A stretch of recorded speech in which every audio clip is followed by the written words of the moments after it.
Welcome in, everyone. Your Vegas Nation host, Cassie Soto, here with the Raiders 2022 schedule. Things are official now. We were getting leaks over the last few weeks, but now we have the official schedule.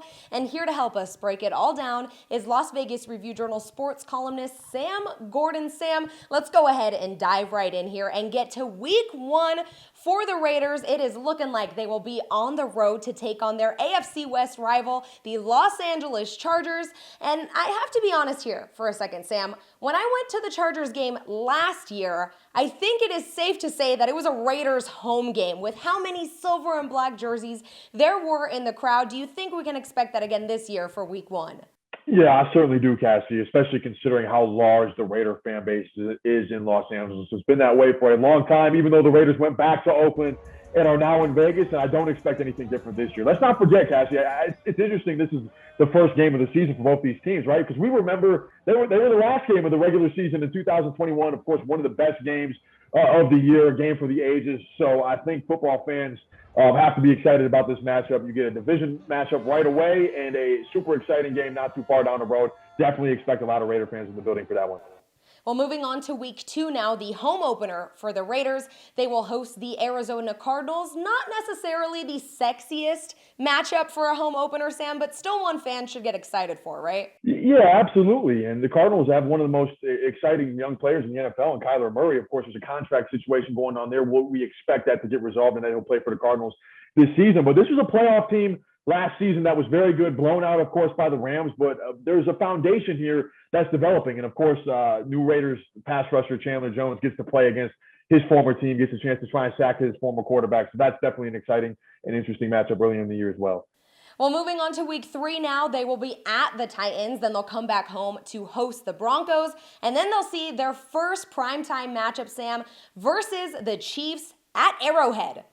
Always a tough place to play, Cassie. And if you take a look at that first 5-game stretch, that's 3 divisional opponents. They'll have already seen every team in the division basically a month into the season, so they'll have a good idea of how they stack up to those teams. Of course, still a relatively small sample size, but they'll know early on the things that they need to do in the areas they need to improve for when they face their division rivals down the road. So it is definitely a brutal stretch to open the season, but then, as you can see, there's a little bit of a reprieve on the horizon, right? Right, yeah, that bye week comes in week 6 for the Raiders. Then they will host the Texans. And this one stands out to me, this week 8 matchup, Sam. It is on October 30th versus the Saints in New Orleans. And I say it stands out to me because this game is a day before Halloween. And I'm pretty sure that the Raiders and the Saints have the 2 best dressed fan bases in the league. Yeah, I think we're going to see quite a spectacle for that game, Cassie, in terms of the fans. No, for sure, it's a huge game on the road. Superdome, always a tough place to play. If you kind of take a look at the stretch, Cassie, with the Texans, then the Saints, as you mentioned, then at Jacksonville, then at Indianapolis, that is a crucial stretch. 4 games where those teams didn't make the postseason last year. Then you follow up at Denver and at Seattle. Same thing there. Of course, we expect Denver to be better with Russell Wilson, but that is a crucial stretch. And going on the road at New Orleans, that marks the first of 4 road games, a series of 4 road games in 5 games. So that's going to be maybe the schedule per se, the teams that they're playing, it gets a little easier, but the road is still equally as tough because they're going to be on the road. So a really, really crucial stretch in the middle of the year. If you divide that season up into thirds, and of course the last stretch, right, it just is challenging. Yeah, that week 14 matchup again on the road, and they'll face the Super Bowl defending champion Rams, Sam, and on a short week at that. How do you see that matchup going? Yeah, that's another huge matchup. And I imagine, Cassie, at this time in the season, the playoff picture is going to start to clear up. So once we get to week 13, week 14, week 15, et cetera, that's when these games, the teams that have separated themselves from the pack are really going to establish themselves.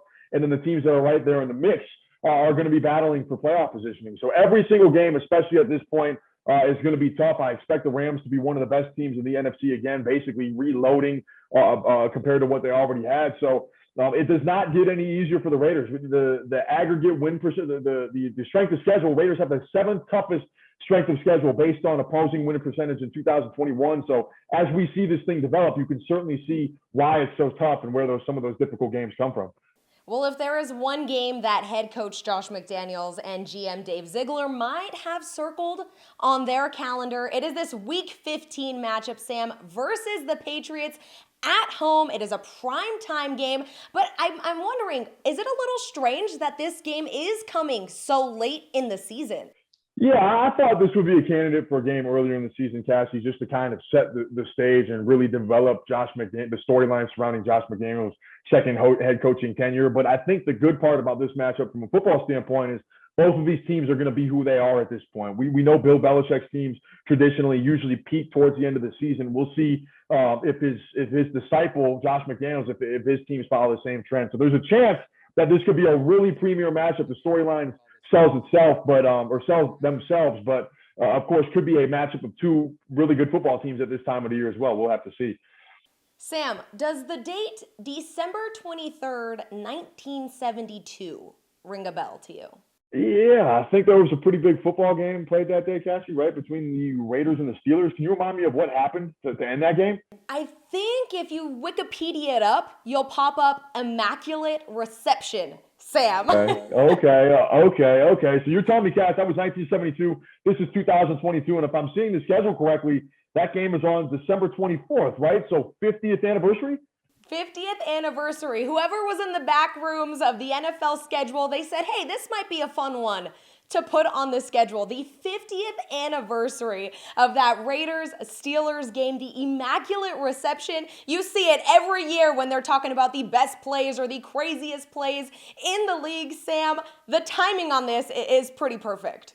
Yeah, it certainly is. And this, of course, started, Cassie, one of the preeminent NFL rivalries of the 1970s, right? And this was, of course, two teams that played last season with the Raiders going into Heinz Field and stealing a win from the Pittsburgh Steelers. It's going to be a different Steelers team, Cassie, but the rivalry still runs strong. And at this time of the year, you're going up into the freezing cold, the frigid weather of Pittsburgh, and could be a crucial game for two teams that may be jockeying for playoff positioning. So the NFL definitely knew what they were doing. This is, again, one of the best rivalries, certainly of the 70s and 80s, and it gets renewed in a big way with all the history on the line. Well, the Raiders will wrap up the season, Sam, with back-to-back home games, hosting the 49ers and then hosting the Chiefs to close out everything. Just give me your final thoughts here. When you look at the Raiders' schedule, is there anything that really pops off the page for you? And just how do you think the Raiders will fare this season? Yeah, Cassie. I mean, it's challenging, but we knew that going in. I think what the challenging thing is if you take a look at the way that these three, I guess, segments of the schedules are broken up. The first 5 weeks, you get three AFC West games, and then Tennessee and the Cardinals, both playoff teams last year. Then that second stretch from week 7 on to week 12, you're playing 4 road games in there. And then that last stretch, Cassie, from week 13 to week 18, you have the Chargers before a stretch of 5 teams that made the postseason last year with the Rams, Patriots, Steelers, San Francisco 49ers, and the Kansas City Chiefs. So if the Raiders are able to navigate this schedule, and I think we might not see as great of a record win the AFC West this year just because of how good of the division is and how challenging the schedule is for all these teams. This might be a year where 10-7, 11-6 wins the division. It might not be 12-5 or 13-4 or 14-2 type of record that we've seen in years past. So every single game counts. It's going to be super challenging for the Raiders, and we're going to know relatively early on, based on their early season scheduling, where they stack up and what kind of potential they have. It's super exciting, and Raiders fans know it's going to be a challenge. It is definitely going to be a very exciting season, and we will keep fans up to date with everything they need to know about the Raiders heading into this season at vegasnation.com. He is Sam Gordon. I'm Cassie Soto. Thank you so much for watching.